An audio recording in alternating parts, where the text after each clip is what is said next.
Cumprimento a todos na paz do nosso Senhor e Salvador Jesus Cristo. Amém? Glória a Deus por mais esse momento onde nós vamos fazer uma reflexão acerca da palavra do Senhor. E o alimento para a vida no dia de hoje está em Juízes, capítulo de número 7, do versículo 2 ao versículo 7. Livro de Juízes, capítulo de número 7, do versículo 2 ao versículo 7. E diz assim a palavra do Senhor. E disse o Senhor a Gideão: muito é o povo que está contigo, para eu dar aos midianitas em sua mão, a fim de que Israel não se glorie contra mim, dizendo: a minha mão me livrou. Agora, pois, apregou aos ouvidos do povo, dizendo: quem for medroso e tímido, volte, e retire-se apressadamente das montanhas de Gileade. Então voltaram do povo 22.000, e 10.000 ficaram. E disse o Senhor a Gideão: ainda há muito povo, faze-os descer às águas, e ali os provarei. E será que daquele que eu te disser, este irá contigo, esse contigo irá. Porém de todo aquele de que eu te disser, este não irá contigo, esse não irá. E fez descer o povo às águas. Então o Senhor disse a Gideão: qualquer que lamber as águas com a sua língua, como as lambe o cão, esse porás à parte, como também a todo aquele que se abaixar de joelhos a beber. E foi o número do que lamberam, levando a mão à boca, 300 homens, e todo o restante do povo se abaixou de joelhos a beber as águas. E disse o Senhor a Gideão: com esses 300 homens que lamberam as águas vos livrarei, e darei os midianitas na tua mão. Portanto, todos os demais se retirem, cada um ao seu lugar. Pai querido e Pai amado, em nome de Jesus, Senhor, nós lemos uma porção da Tua palavra e pedimos que o Senhor revele diretamente do coração do Senhor ao nosso coração uma palavra de fé e de esperança. Uma palavra que venha transformar a vida, Pai. E eu peço a Deus que essa palavra alcance o lugar certo, a casa certa, a pessoa certa, o coração certo, a mente certa, em nome de Jesus, Pai. E que ela produza o resultado para o qual ela está sendo mandada. Amém. E graças a Deus. Crises e adversidades são cenários que fazem parte da vida de qualquer pessoa. E uma das maiores dificuldades é lidar com essas situações quando surgem em nossa vida, independente de qual seja a área. E obviamente são também os momentos de maiores aflições, porque os problemas, embora venham para nos amadurecer, ou pelo menos deveríamos amadurecer com eles, eles também desconfiguram momentaneamente ou integralmente nossos planos de vida, abala nossos ideais e nos direciona a caminhos que não estavam em nossos cronogramas. Na verdade, desviam nossos pensamentos e na maioria das vezes nos enfraquece, quebrando ao meio nossas perspectivas. São aquelas fases que precisamos deixar de lado algumas coisas que estão dentro das normalidades e dar mais atenção para aquilo que está acontecendo, causando impactos negativos em nossas vidas, tanto interiormente como também no exterior. E esse texto que nós lemos trata-se exatamente de um momento de crise na nação de Israel.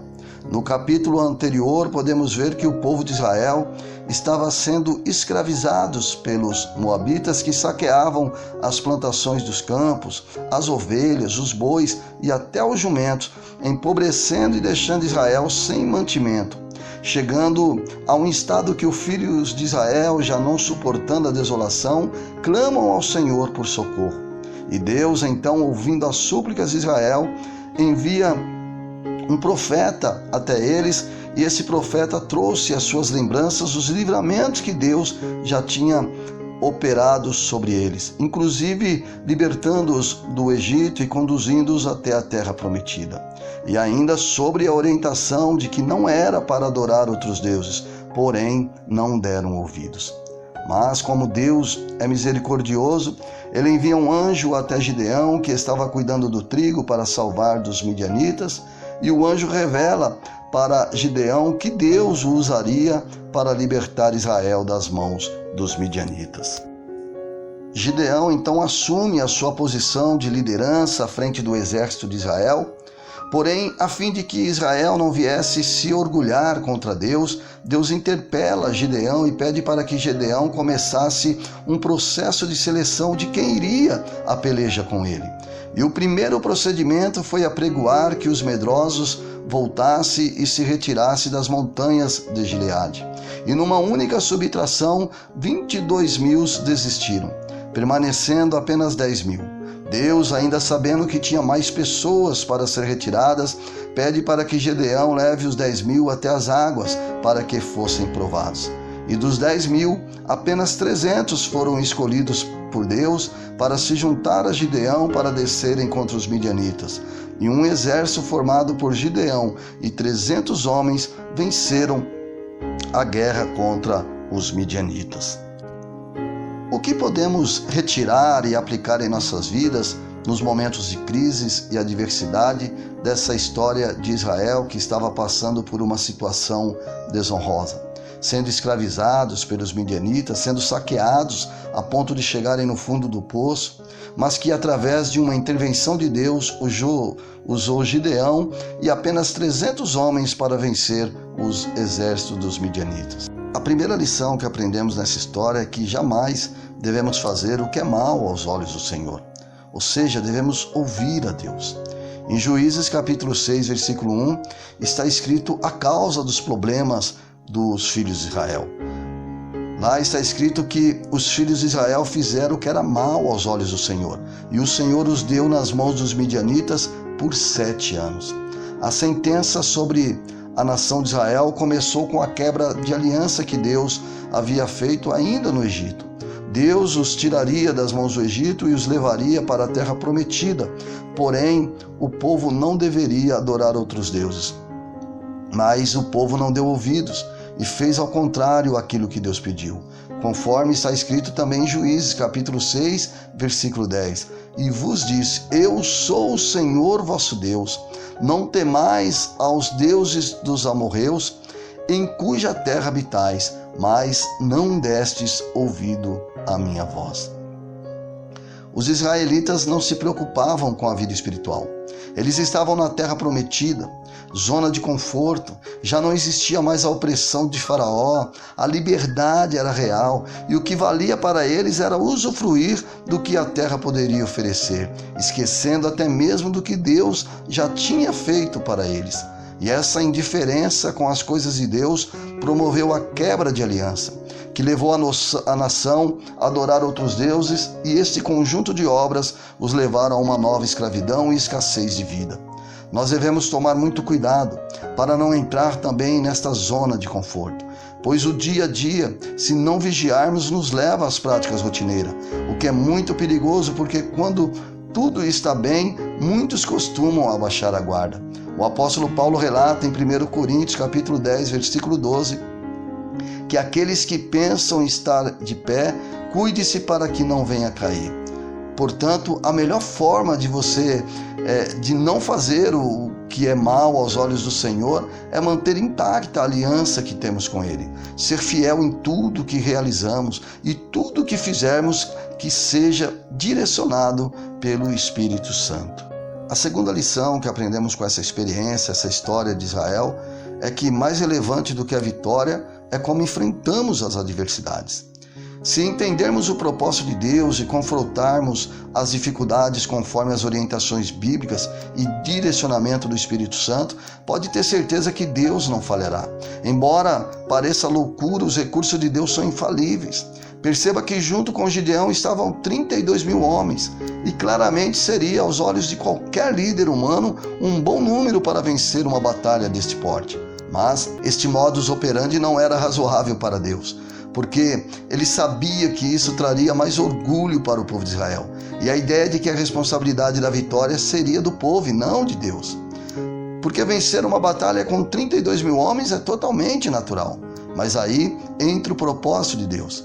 Gideão, direcionado por Deus, começa um processo de seleção, e logo na primeira questão feita acerca de quem estava com medo, que poderia voltar e sair das montanhas de Gileade, 22.000 homens retornaram e abandonaram Gideão.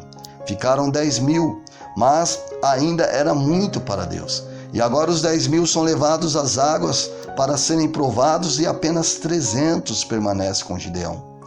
E aí nós aprendemos algo muito importante para vencermos as lutas, que não é a quantidade que te faz forte ou vencedor, não é a totalidade que te faz superior às suas batalhas. Muitos te abandonarão no primeiro questionamento, outros te abandonarão nos processos da caminhada, mas aquele que Deus colocar nos seus caminhos, esses farão a diferença com você. Mesmo que pareça que os recursos não vai dar, se foi Deus quem colocou junto contigo, apenas fique firme na presença de Deus, porque assim como ele disse que seria com Gideão, ele é fiel e justo para ser contigo também. Não fazer o que é mal aos olhos do Senhor deve ser uma prática diária em nossas vidas. E só conseguiremos agir dessa forma se andarmos sobre as instruções do Espírito Santo. E o que é mais importante é que o direcionamento do Espírito Santo ele é infalível. Em Romanos 8,14 está escrito que todos os que são guiados pelo Espírito de Deus são filhos de Deus. Portanto, quando somos guiados pelo Espírito Santo, então temos um relacionamento com Deus de pai para filho. As batalhas é uma realidade na vida de qualquer pessoa. Se estivermos sob os cuidados de Deus, a vitória é certa. A Bíblia relata em Romanos 8,37 que somos mais que vencedores em Cristo Jesus. Pode ser poucas pessoas, pode parecer poucos recursos. Se for o propósito de Deus, a vitória é certa em nome de Jesus. Talvez a tua luta tenha sido muito grande, talvez você olhe ao teu redor, as pessoas vão se afastando, os recursos parecem que são poucos, mas se Jesus estiver no controle, fique tranquilo. Fique tranquilo e espere no Senhor em nome de Jesus Cristo. Em Provérbios capítulo 3, do versículo 5 a 7, está escrito: confia no Senhor de todo o teu coração e não se apoie no seu próprio entendimento. Reconhece-o em todos os teus caminhos e ele endireitará as tuas veredas. Não seja sábio a teus próprios olhos, teme ao Senhor e aparta-te do mal. Eu quero nesse momento te convidar a fazer uma oração junto comigo. Portanto, se possível, feche teus olhos, coloca a mão sobre o teu coração e oremos. Pai querido e Pai amado, em nome de Jesus, te agradecemos pela palavra revelada ao nosso coração e eu tenho certeza que mais uma vez, Pai, a tua palavra alcançou o objetivo para o qual ela foi mandada. E eu peço, Deus, que o Senhor fortaleça a vida dessa pessoa que está orando junto comigo nesse momento, que está ouvindo esta palavra, que ela venha se fortalecer do teu poder para vencer os obstáculos e as adversidades da vida. Em nome de Jesus, amém e graças a Deus.